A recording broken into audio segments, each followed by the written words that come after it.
Hello. Welcome to our Tuesday meditation. First Tuesday of the year. And it still feels so strange to write 1-4. I remember when I was writing like 5-7, and now it's 1-4. It's pretty amazing. But today we're going to continue with our exploration of the Torah portion, Shemot, and it has in it. I know I may have said this before, but it literally has the line, I think is one of the, if not the most important lines in all of the Torah. But alas, you won't hear it today. I'm going to wait for that for either tomorrow or Thursday, or maybe tomorrow and Thursday. Today I want to bring up a subject that I have touched upon previously, but it's worth touching upon again. It's worth coming back. You know, there's this thing called like a circular curriculum, a revolving curriculum, and you kind of keep coming back to the same subjects. And as you come back to it, you might come back to it in a second grade, and then you come back to it in fifth grade. Well, what we're doing is you come back to it in this month, and maybe a couple months later, that subject comes up again, and then you go a little bit more, and that comes up again. And we're in a different place as we go through our lives, so we can approach it a little bit differently. But I might also say that a lot of the themes that I talk about here in these meditations are kind of central themes to mindfulness and meditation. So there aren't, there's a limited number of them, and we have to keep on coming back to them because this is a practice. It's impossible almost to accomplish something here. We're practicing. We're continuing a practice as we continue living our lives to kind of, practice is what it means to live a life filled with gratitude and mindfulness and just a way to exist in our lives where we're aware and notice what happens to us and what we're doing. Sometimes we do notice it and know what's happening, but choose to not do anything about it, and that's fine. But it gives us the opportunity to notice who we are, what we do, and then it's up to us to figure out, why we do these things.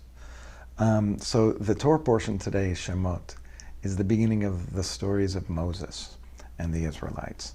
And, you have the story of Moses being saved in the river, and he's brought up in the Pharaoh's palace. And then he has the incident where he murders a taskmaster. And the next day he sees two people fighting, and they say to him, he's like, hey, why are you fighting each other? And they're like, hey, don't say anything to us. We know what you did, and everybody knows what you did. So he flees because he feels his life is in peril.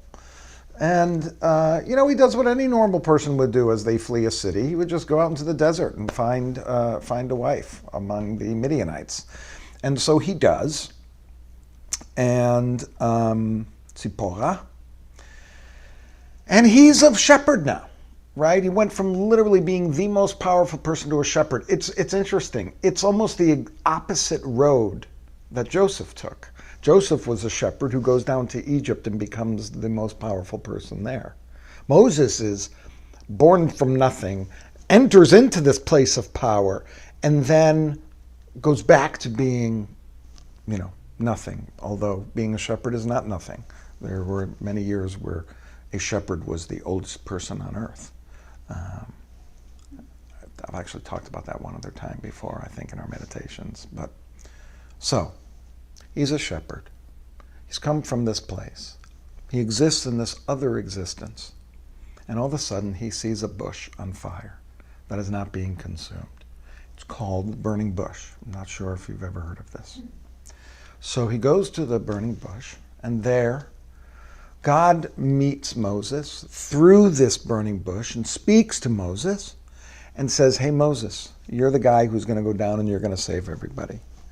And Moses is like, no way. And he makes 4 arguments.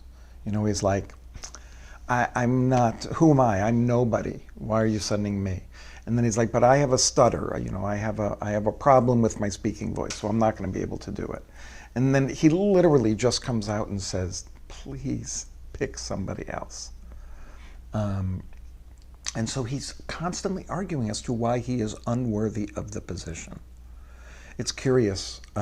Every year on High Holy Days for many years, I've read this story about how the Baal Shem Tov described to everybody who the person should be that takes over for the Baal Shem Tov after he dies.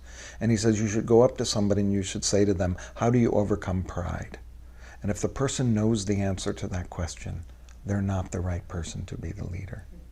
So when you think about Moses, who we know, because we've read the rest of the book, that Moses is going to be the leader.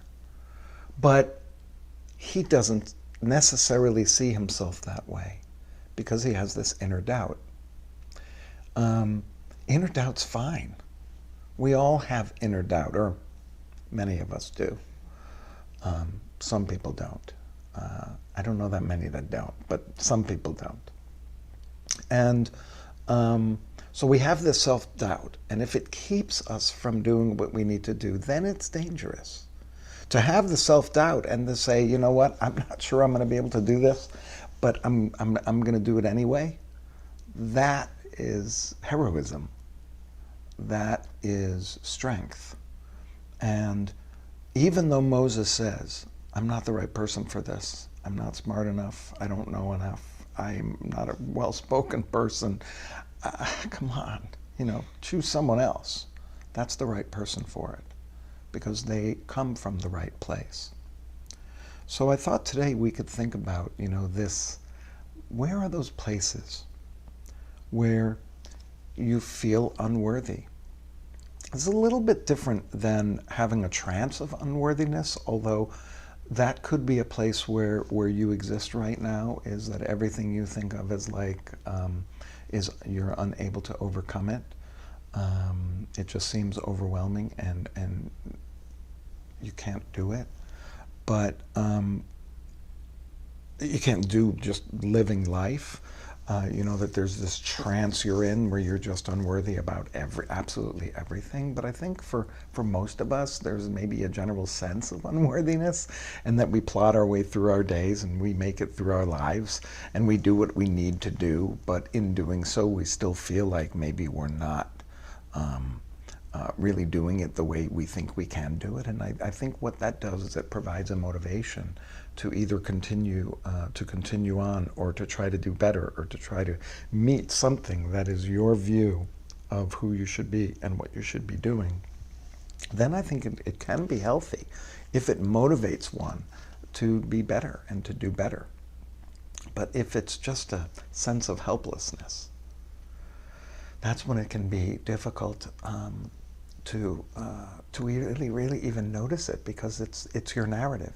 The narrative is I'm unworthy. The narrative is I'm no good. And again, things that are in our heads, they're rumors. They're not necessarily true. Data that we can read and we can look at, that we could say, okay.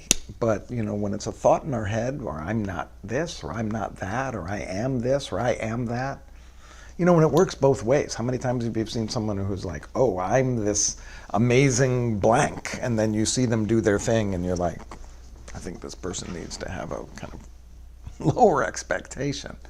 So it can go both ways, right? There are people who think they're better than they are, and there's people who don't think they're as good as they actually are.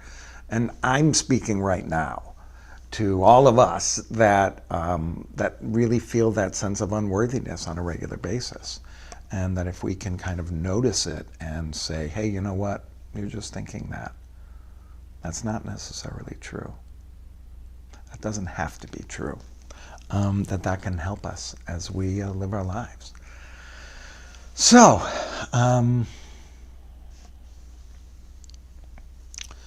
let's do a little scan as we begin today. It was suggested by someone in my home. And but we're going to do it real quickly. I'm just going to kind of describe little sections, and we'll just kind of breathe through those sections that I describe them, as opposed to taking the breath. When I say taking the breath, I'm just going to kind of say, we're in our head now, and then we're moving down to here, and we're moving down to here, and take as many breaths as you need to, as I'm just kind of scanning our body. And think of it that way. When your eyes are closed, picture in your mind's eye literally what going from here and moving down, kind of like like if you're watching that show. What was that show? The one where they go into the hut and the thing goes. Yeah. One of like Love Island or something. They go and they have this like laser, and the laser goes up and down their body. So we have a laser, and it starts here, and the laser just is slowly going to move down our bodies. Here we go.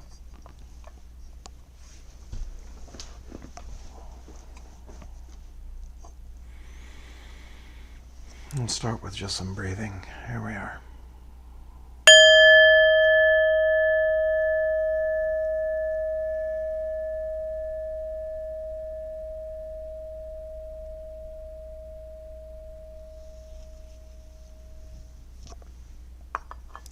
Just get ourselves centered for now, our breath.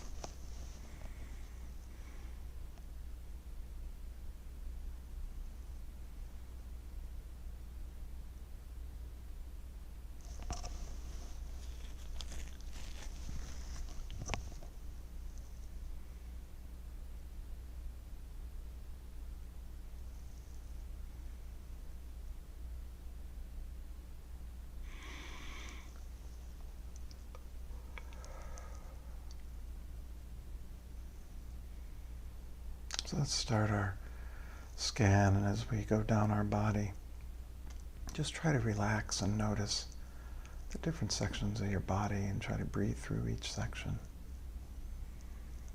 And I'll just kind of bring us down our bodies. And I'll leave it up to you to find the time to breathe and allow that part of the body to relax. So let's start with the top of our head.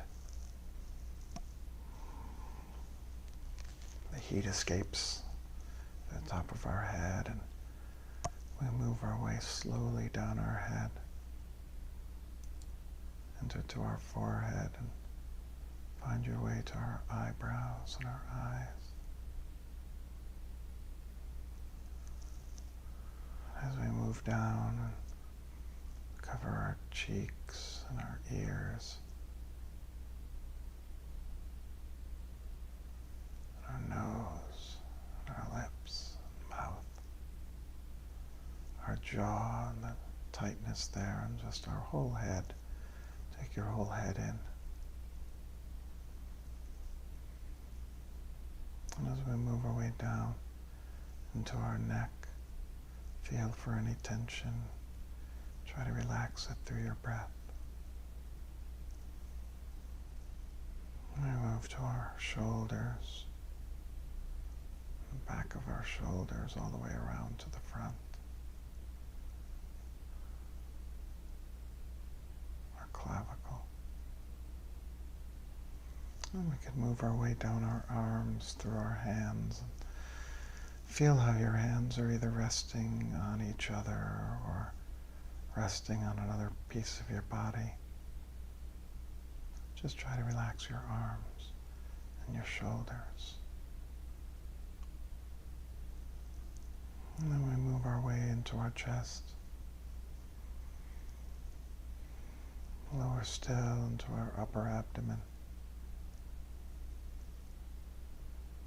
Down through our stomach. We feel around to our lower back, our upper and lower back, and feel if there's any tension as you're seated. Any place where you feel there's tightness. And we move to our hips and our pelvis and our whole midsection. Feel what parts of your lower extremities are touching the ground or the chair. Feel your weight sink into the space. Let's carry ourselves through our thighs and our hamstrings.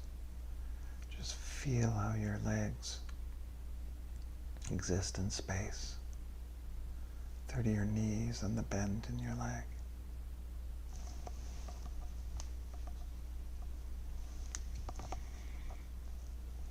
And move down to our calves and our shins.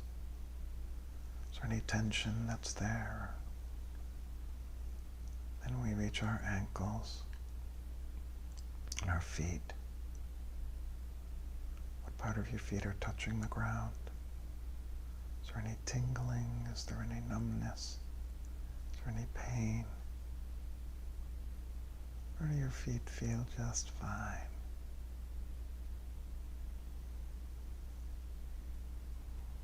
So now we're going to quickly just move up our bodies, just in like a stream of light that goes up to the crown of our head.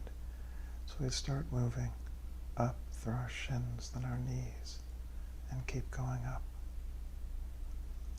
through our stomach and our chest, and up through the top of your head. And then take that same line and go down all the way through your body, lining through your head and your neck and your shoulders and arms and chest and stomach, just all the way down. And when you get to the bottom,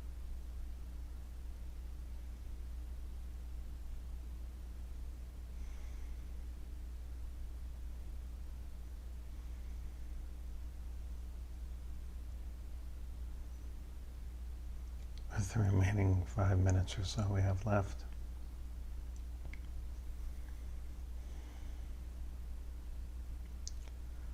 we close our session together with 2 requests. May I feel blessed, and may I feel safe.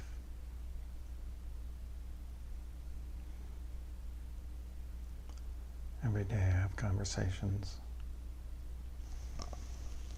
with people that are experiencing very difficult and challenging times.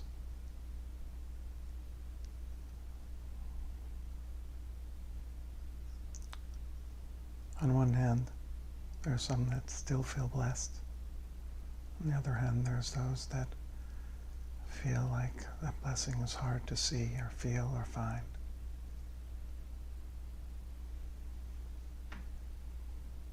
We request the feeling of blessing to help us through the challenging moments. May I feel blessed to even experience those. May I feel safe. That's what I need to ask for every day. May I feel safe. May I feel blessed. Please ask on each breath. May I feel blessed. May I feel safe.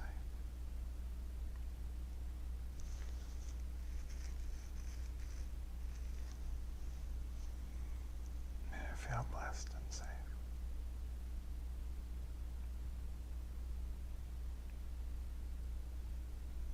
If you'd like to invite someone and offer feelings of blessing and safety, just imagine them in front of you and you offer it to them. May you feel blessed. May you feel safe. May you feel blessed and safe. And in each breath, offer those feelings. May you feel blessed. May you feel safe.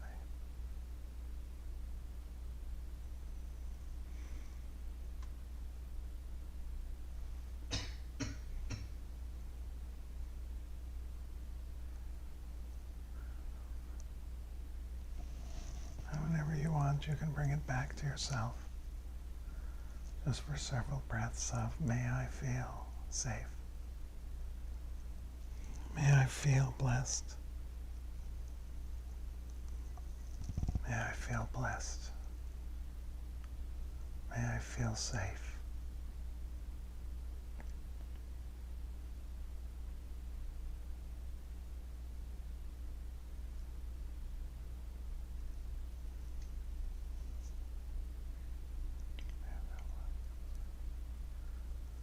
I invite, if you'd like to keep asking for that, you may, or to finish by just concentrating on our breath one more time and just being in the present moment without any of the thoughts that the day brings to us. To find just one last moment of stillness amidst the fury of life.